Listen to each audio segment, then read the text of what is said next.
What's up, guys? Welcome to Your MVP 2, where today I'll be talking a little bit about the overtime rules in the NFL. They're new, and the rules seem a little bit complicated, but in plain English, it's not that hard to understand. I have the rules in front of me off of NFL.com, and I'm going to read them to you word for word, and then I'm going to come back and explain to you what it means in plain English. But before I do that, I think that the reason that they changed the overtime rules from last year to this year was because of that Saints playoff game.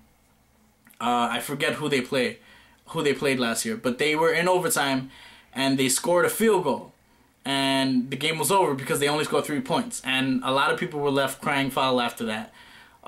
It's something that's been going on for years. The overtime rules have been that way for a long time, but because last year was one of the first overtime games played in the playoffs, a lot of people were left crying foul about it. So the higher ups in the NFL department were left going back to the drawing board to come up with this new set of rules.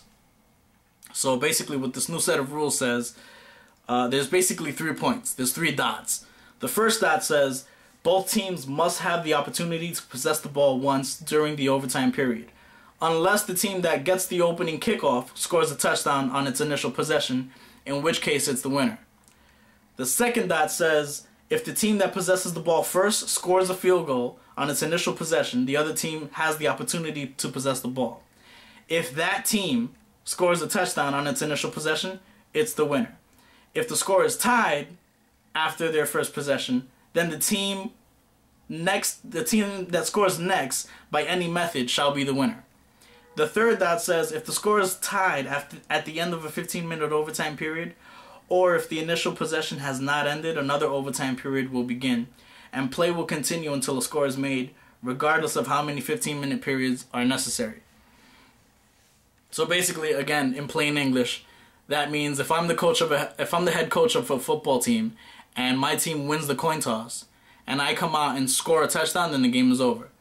If I come out with 6 points, then I win the game.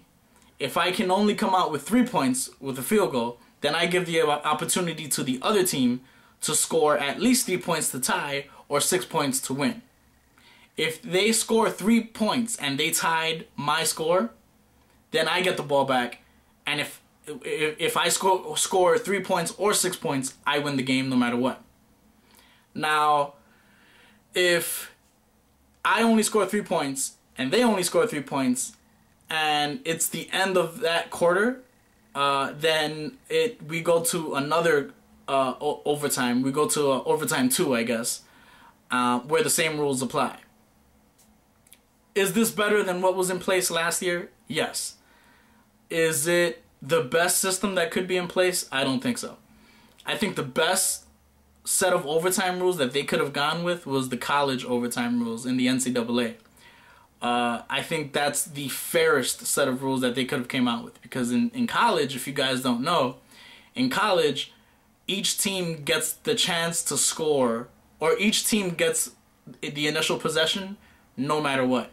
So if I'm the head coach of a football team, college football team, and I score 6 points, they still have a chance to score 6 points to tie.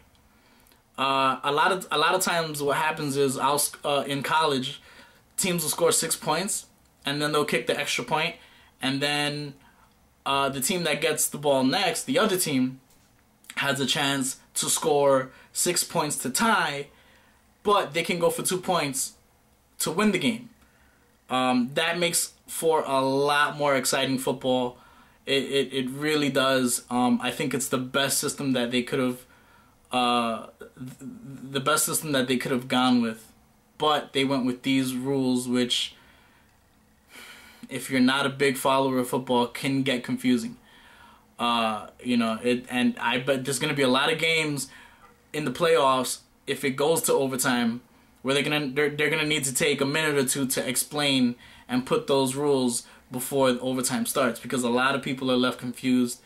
The wording on it is very confusing. So yeah, will it work? Maybe, maybe not.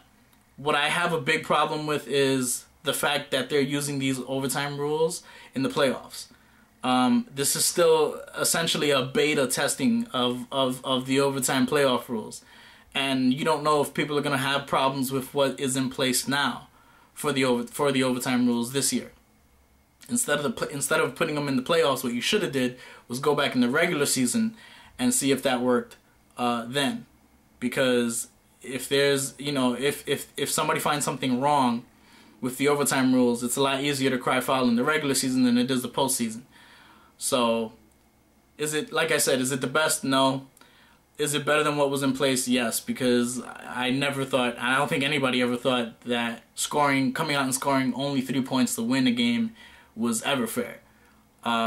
If you're a big follower of football, if you're a big NFL fan, a lot of NFL fans actually like the NCAA rules, and they want to see that in place. But it is what it is. Those are the overtime rules, and we'll see how that plays out. Once again, thanks for checking me out on this video. If you're on Twitter, make sure to follow at Mike's Viewpoint, and make sure to follow all my sports blogs at YourMVP.wordpress.com. Enjoy the playoff games, and I'll see you guys next time.